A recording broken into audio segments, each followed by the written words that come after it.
بیت اللہ کا دیکھنا عبادت، زمزم کے پانی کا دیکھنا عبادت، اور تیسرے نمبر پر میرے آقا نے فرمایا والدین کے چہرے کا دیکھنا عبادت۔ والدین کے چہرے کی زیارت کو تیرے میرے نبی نے بیت اللہ کے ساتھ ذکر فرمایا، زمزم کے ساتھ ذکر فرمایا۔ میرے آقا نے فرمایا تیرا باپ جنت کا ایک دروازہ ہے، چاہے تو اس کی حفاظت کر چاہے تو اس کو ضائع کر دے۔ تیری ماں جنت کا ایک دروازہ ہے، چاہے تو اس کی حفاظت کر چاہے تو اس کو ضائع کر دے۔ اور میرے دوستو، جنہیں اللہ نے یہ موقع دیا ہے والدین کی زیارت اور خدمت کا، والدین کی زیارت اور خدمت کر کے جنت کے حقدار بنو۔ بیٹا محبت سے والدین کے چہرے پر نظر ڈالتا ہے، اللہ اس کو حج اور عمرے کا ثواب عطا فرماتا ہے، معمولی بات نہیں۔ ہاں، اس لیے میں عرض کر رہا ہوں کہ والدین کی خدمت کر کے جنت کے حقدار بنو، اور تیری خدمت تو جتنی بھی خدمت کر لے، تیری خدمت والدین کی خدمت کے برابر نہیں ہو سکتی۔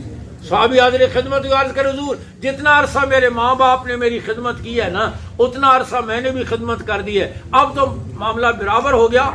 میرے آقا نے فرمایا میرے جان نثار، تیری زندگی بھر کی خدمت بھی والدین کی خدمت کے برابر نہیں ہو سکتی۔ سمجھ آ رہی ہے نا بات؟ تیری زندگی بھر کی خدمت بھی والدین کی خدمت کے برابر نہیں ہو سکتی۔ کیوں؟ وہ تیری خدمت کرتے رہے تیری زندگی کی تمنا کے ساتھ، اور تو ان کی خدمت کر رہا ہے ان کی موت کی امید کے ساتھ۔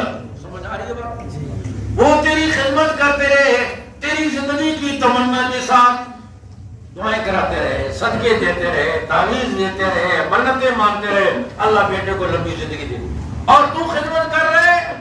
کہتا ہے بزرگ مشکل ہی ہے، یہ گرمیوں کا سیزن مشکل ہی نکالے۔ ہاں، یہ بس 3-4 مہینے کے مہمان ہیں جی، پھر میں نے چھٹی دے دی ہے، کون سے نبے شہر ہے، جا رہے ہیں۔